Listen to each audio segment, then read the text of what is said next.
Simon Davis with It's a Fencer's Life, Lessons from the Trenches.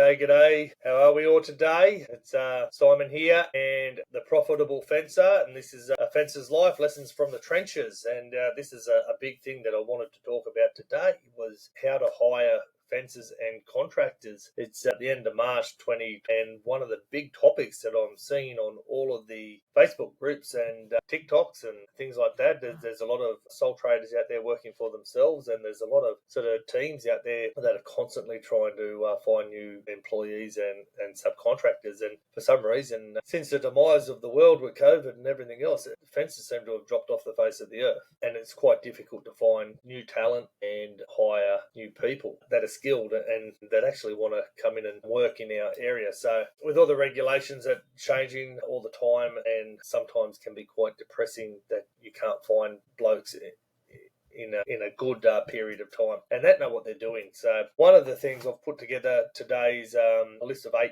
ways to try and chase down workers and find people, and hopefully you'll get some bang for your buck. Also, I've been here and done this as well, and there was a big belief system of mine was build it and they will come. And when I had my big company, I had 20 staff. I think we went through, when we're building highways and things like that, we went through labourers, and we had up to 10 tractors at one stage, and staff in 4 years, I think it was, and a huge turnover. But there was a lot of blokes who just couldn't do what we do, couldn't handle the conditions, couldn't handle the heat, couldn't handle the weather, couldn't handle the elements, couldn't handle the actual work. It was too hard. But they used to actually, back then, going back 10 years ago, they used to actually come and find me and knock on my door, and I very rarely had to advertise for workers. Same with subbies. Subbies used to come to find me. I used to sort of pursue a lot of subbies, and I had to go through a lot to get some good ones, and I did have some really good ones. And yeah, it's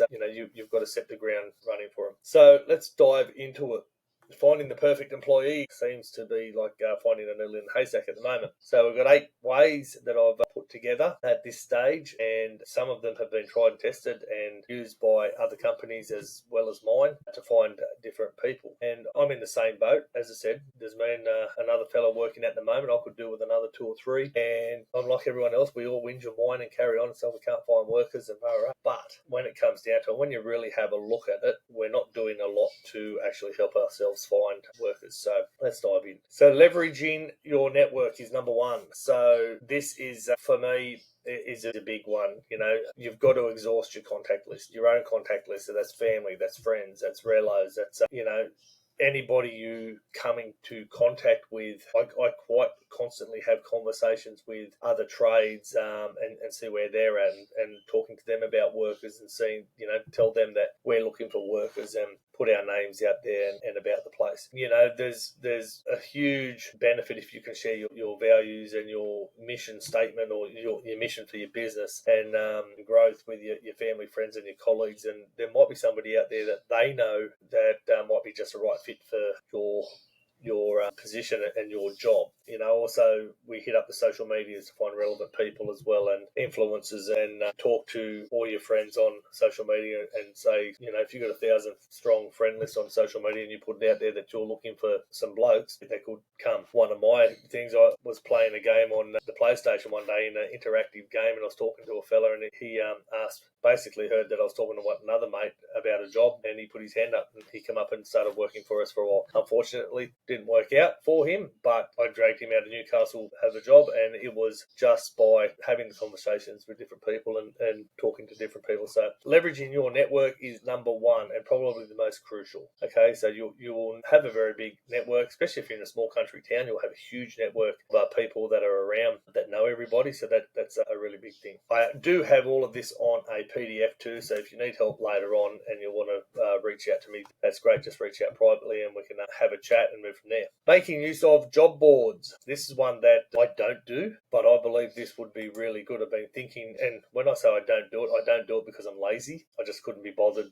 to go in and sort this sort of stuff out. And, as I said, I'm like everyone else. We all want workers and everything else, but we don't want to bend our back to go out and do stuff. So making use of job boards is critical. And when I say job boards, I'm talking about the website ones as well as physical job boards. You can go and put job boards in supermarkets, put a flyer up on a job board in a supermarket, in like a shopping centre, your local grocery store, your local general store, your bottler. Go and ask them, see if you can put a flyer on their desk. That's a huge one. But if you can define the perfect employee for your business and for what suits your needs, if you can be direct with your niche and be very, very clarify exactly what you need, you'll target a certain person, and you never know, one of them might just pop up, and it'll save you so much time going through resumes and all that sort of stuff.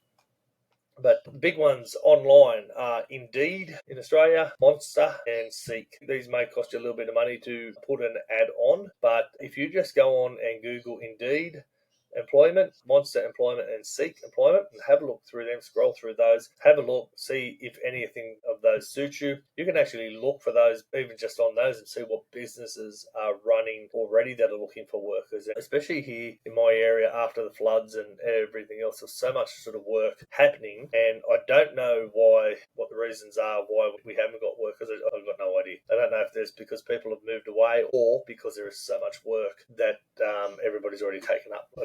I don't know. I just don't have the answer for that, and I don't want to get into that. It's more about just making use of what we've got and what we've dealt with. So, yeah, making use of job boards. Number 3 is leveraging your social media and outreach strategies. So rather than just relying on old school methods and putting flyers up and doing letterbox drops and whatever, get with the times, get on LinkedIn, get on Twitter, Facebook, Instagram, even TikTok. You may be able to find a diamond in the rough somewhere. And one of the other good things with that is too, you can probably poach somebody or also tempt some of those who aren't even looking to jump ship from your competition, come over with a sweet offer. So just got to make sure your message is clear and on point, and be very, very specific of what you're after. Creating videos in today's age is quite killer. It's pretty easy to do now than what we used to have to do, but very easy to do, and you can post them up on your social media channels. Mark Olson from SWI in America, mate, he's just done a ad platform for his recruitment, and encourage you to go in and have a look at it, because it's brilliant, really brilliant, and sort of just out of the box. He goes through his business and explains what you can do and how you can grow within his business and the tools that they use and things like that. So it's very important that you're going to do a video, be creative, and don't be so boring. Jump out there. Like if you want to attract somebody, going off track, I've seen ads go out there, we want to work, blah, blah, blah, but we don't want a sook, we want a hard worker, we want this, we want that. And it sort of doesn't give much scope for what the candidate or the potential candidate can get out of your business and where he can grow. Is there room for growth, or is he just going to be a labourer, or she's going to be just a labourer for the longevity of their business? So crafting an awesome job is just the beginning, and then you need to streamline it to your process. And one of those things is ATs and CRMs. CRM, your customer relationship manager software. These are softwares you can buy. If you're a small show,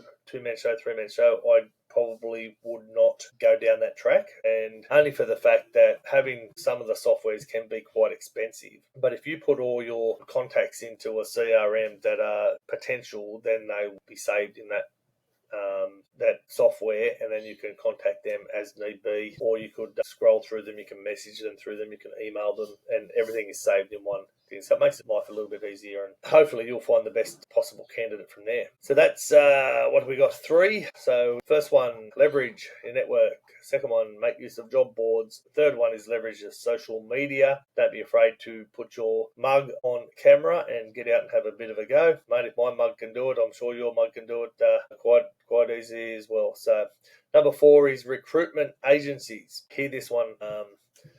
I have gone to recruitment agencies, and I have been dealt with, should I say, poor quality people that are just basically filling in a recruitment to get their dole check at the end of the day. And some of them come with reward systems. For example, after 6 months or 13 weeks and 26 weeks, you get a payout to have them. And it can work both ways. You can have somebody who is willing to work and who is out on their luck and may just not be ticking the right boxes, and you can pull them into your business and you can train them and go that way. On the flip side, and they can become a very, very good, I'll just say that, and they can become a very good, talented candidate for you because you're training them from scratch and expect your business to move forward in the way you want it to move forward without them bringing too much sort of bad habits in. Flip side of that is you're just getting blokes in there that you're wasting time, won't last 13 weeks, won't last a week, sometimes won't only last a couple of days, and then you've got to spud them. And the thing is, if you've got a description of what you need and you can send it to these recruitment agencies, they can weed out a lot of people. And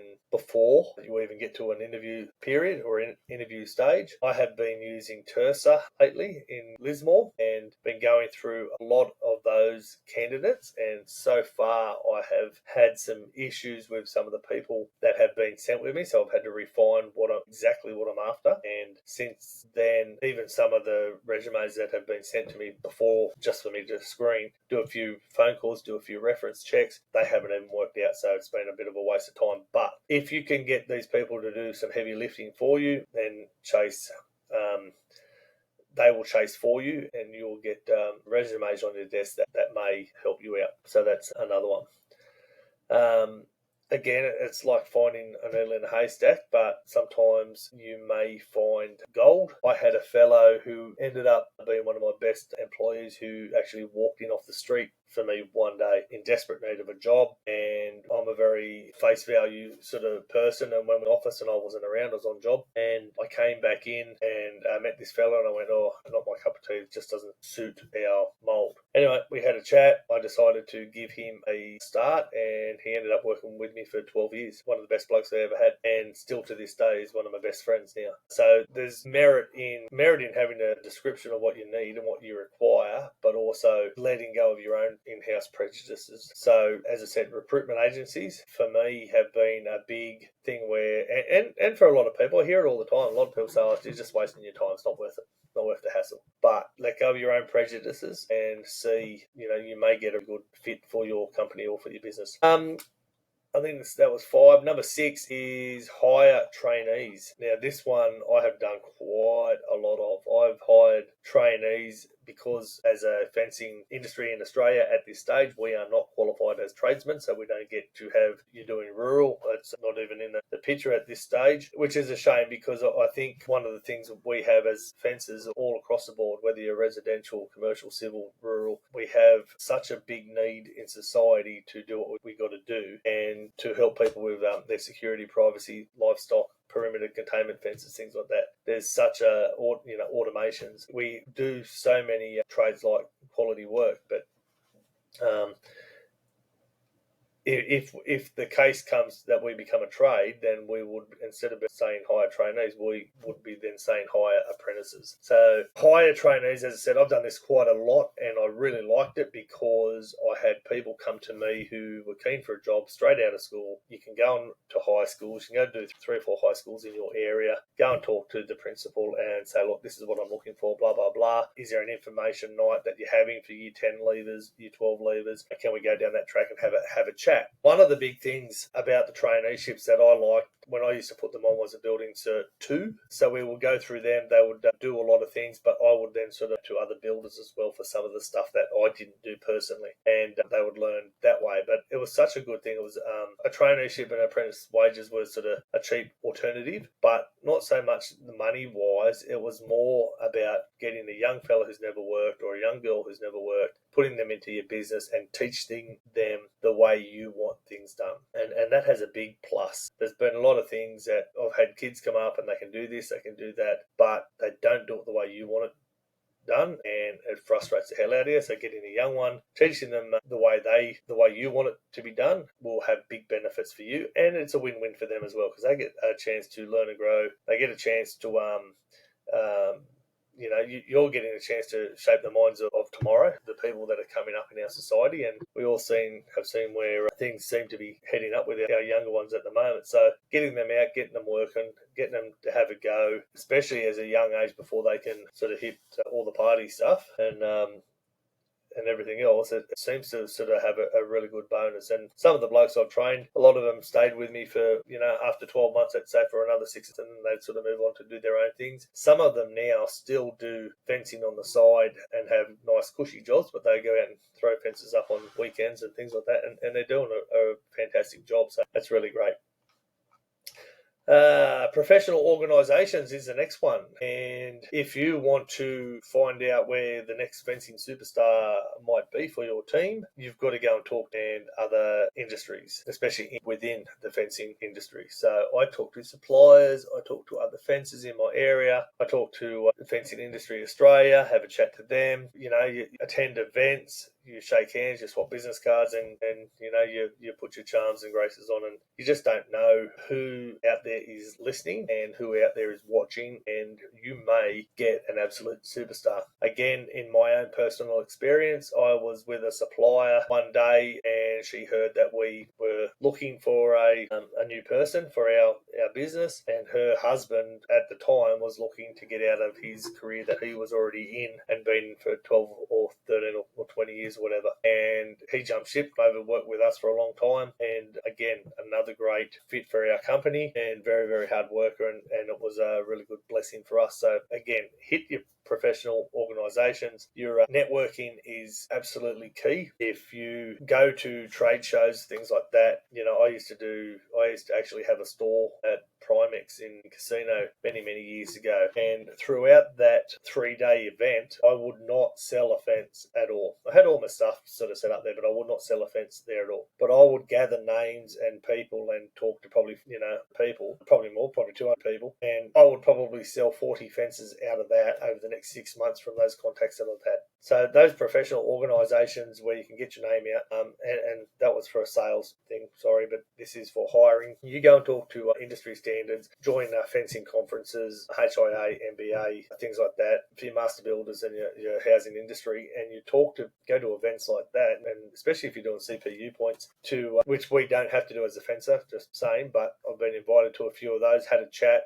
pulled blokes out of there that just know somebody whose cousin or nephew or son is wanting to get out on his own and start having a go, and you can drag them in, and there's a possible legend waiting in the mist there for you. So talking to other fencers will always help, and your Facebook groups again is great for that, just to talk and see who's in the area and around. And you might have a bloke in Longreach working, and he's sick of being on the road and wants to move into a town and do some town fencing, for example, and wants to stay put in one spot rather than being out in the bush all the time. So, and may jump ship. There's so many variables that you can't fathom. So professional organisations is a must as well. Not only will the networking open the doors to potential hires, but you also get to the inside scoop on what's happening within your own industry as well. And so that's massive as well. One big thing too that you mustn't forget is let your own crew know that you're hiring, because they may have somebody that they know. You may have somebody in your actual crew that wants to step up, take on a new role. So there's a huge one as well. The next one is referrals. So instead of endless job applications, go back again, ask your current crew, implement an employee referral program. So an employee referral program, you could then sweeten the deal, offer some juicy incentive for any successful referrals. So you may turn around to your staff and say, or to your friends, righto, there's a $20 voucher, $20 to $50 fuel voucher for whoever brings the most referrals in for a week. Something like that. That could work on both ways. It could work for hire, and it could also work for new work that's coming in. So you could do a flip and make a get of it. Be creative. That way, the staff that are bringing more people in, they start to feel a little bit responsible, because if they're bringing in duds, and it sort of reflects on them. So it doesn't, they want to be bringing in nice quality referrals as well. So there's another one. Be creative if you want to bring in the talent, and this could be a two-way street as well. Again, well, not a two-way street, but a lot of people are motivated by money, but there's also a lot of people that aren't, and you've got to sort of work on what suits your person to come in and work. So again, in my experience, I've had workers that come in that an extra $100 each week was a big thing. Fuel card for them each week was a big thing. Sorry, this earbud just will not stay put today. One of the other things is fuel cards. Sometimes you're just giving them a fuel card, that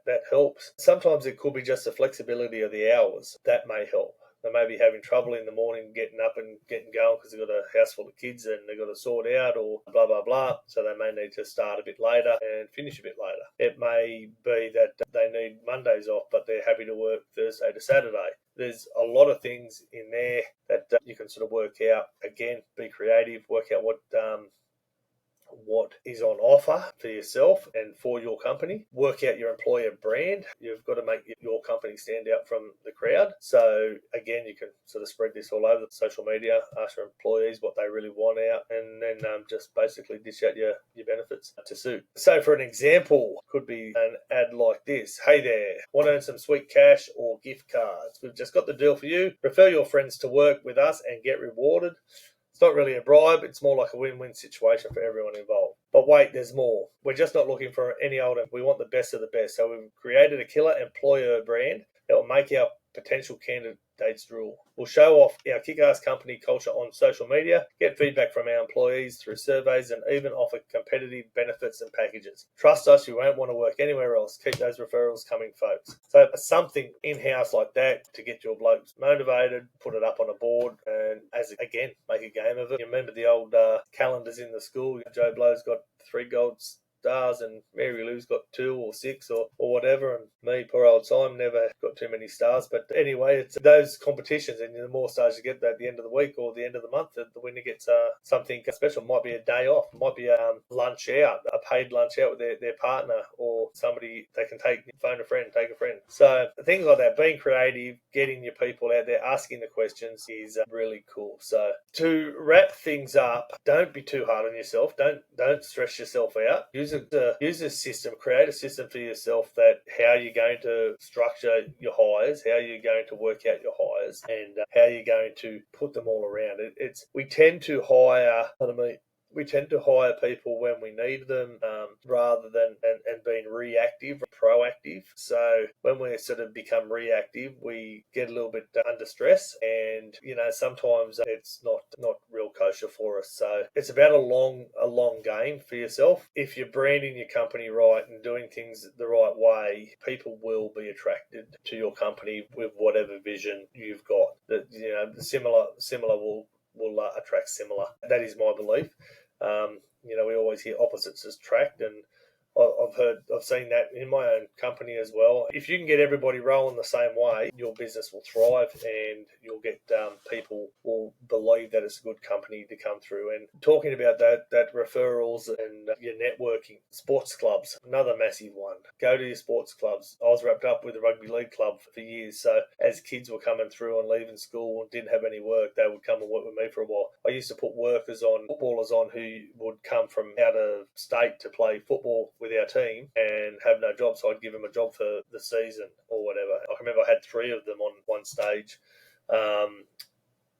one season, and it was great. We had a lot of work, everything was sort of cool, so it really helps boost. And then again, if you're in a local sort of area, smaller area, and you're putting these people in, and football, soccer, netball, doesn't matter, association you're in, if you network them and let them know what's going on, there's potential hires there for you. Okay, let's just jump to a break for a sec. Okay, so just before we wrap up, I really must let you know this, that again, it is a long game. Remember, patience, dedication. Take your time to find the perfect fit. You will go through a lot of people to find the perfect person, and some will be perfect and hardworking for a little while, and then something may crop up. You have an argument, they're not happy with their life. Anything can happen, and it can be a game changer straight away. So a motivated and engaged employee can be a game changer for your business, and it is really, really important, as I said, to take your time, to be patient, to dedicate a proven system to do this. And the last thing that I believe is a crucial step is, if you want to hire an awesome person for your company, you better have a job description that is on point. Now, a lot of you guys out there, and this is to you fencers, if you're not a company, 90% of you, probably 90 8% of you would not have a job description written down for person to hire. The big problem is that everybody says, well, ain't got time for that. We know.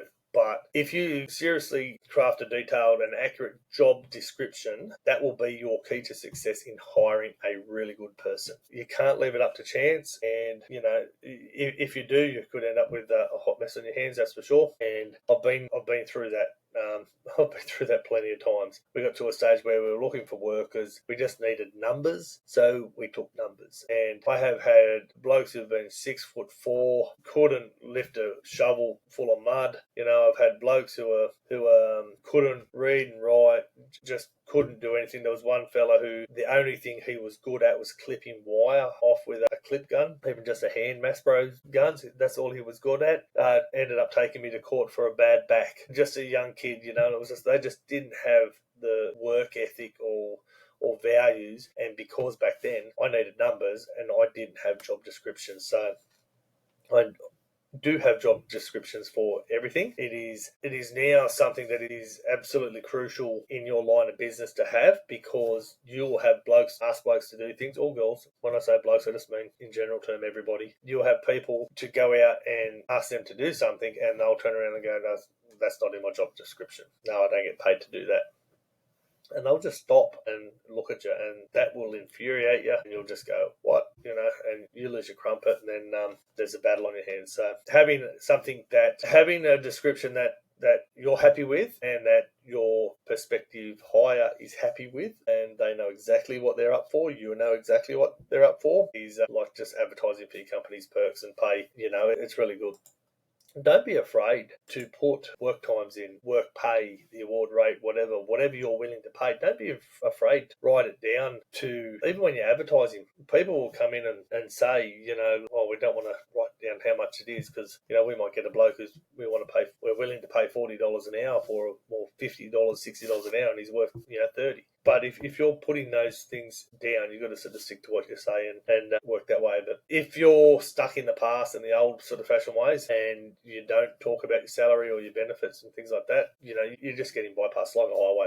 People just skimming straight over the top, not even having a look. Having a job description, however, is like having a cheat sheet. When it comes to hiring, how sometimes you just get a good feeling about a candidate, or a bad feeling about a candidate. I've been down that track too. Job description, you will have actual standards to judge them by, and KPIs, so that is your key performance indicators. It's no more relying on those questionable instincts. I always thought I was a pretty good judge of character, and there's been a couple of times that I have gone to get my gut feeling, and one time bit me in the bum, and the other time turned out to be a great asset to our business. Having a job description now helps save all that, and don't have to worry about it. It's get your job description on point. Not only does it have a complete and accurate job description help you find the right fit, but it also helps the potential applicants know what's expected of them. So there's no more guessing games. Written here, it's like finding the perfect slice of pizza, all the right ingredients in the right place. So it can really streamline everything that you've got sort of going on. So that's about it from me today. So I'll just race over that again really, really quickly. 8 ways to find new hires for your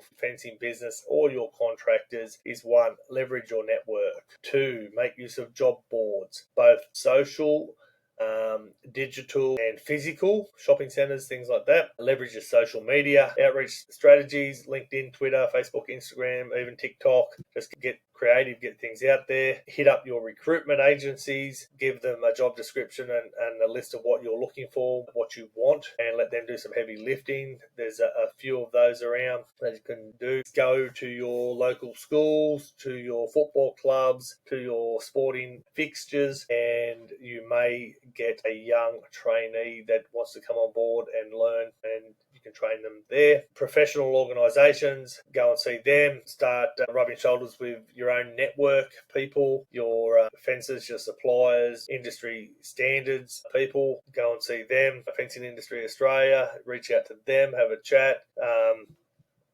Swap business cards, get your charm on. Referrals, get out, ask everybody, create a referral system, be creative, get out there again, do videos, get your mug on the block and build your brand and things. So, and last of all, but least, is make sure you have a job description. Now, if you're looking to up your data gathering game, and I hate the word data because it just freaks me out sometimes, but you can only get better on what you measure. If you don't measure it, you've got no idea what's happening. So if you can looking to up your data gathering game and you want to get down and dirty with a good old job description, or maybe even whip up a plan, give me a shout. I have job descriptions for site supervisors, labourers, fencers, subcontractors, managers, blah blah blah. I've sort of had to write a lot of them, and my team have written a lot of them, and we've gone through them and sort of modified, but they are very, very helpful. You can reach me on the fence post in the Facebook group, or you could message me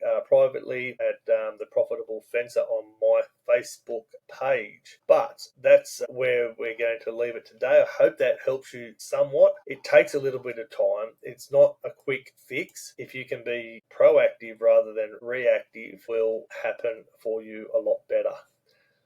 Okay, that's for me today. 8 ways to hire fencers and contractors. Get out there, have a bit of a go. Don't keep sitting on the fence whinging that you can't find workers, okay? Because they are out there. You just got to be creative to go and find them. All right, guys. Thank you very much, Lee. Catch you later.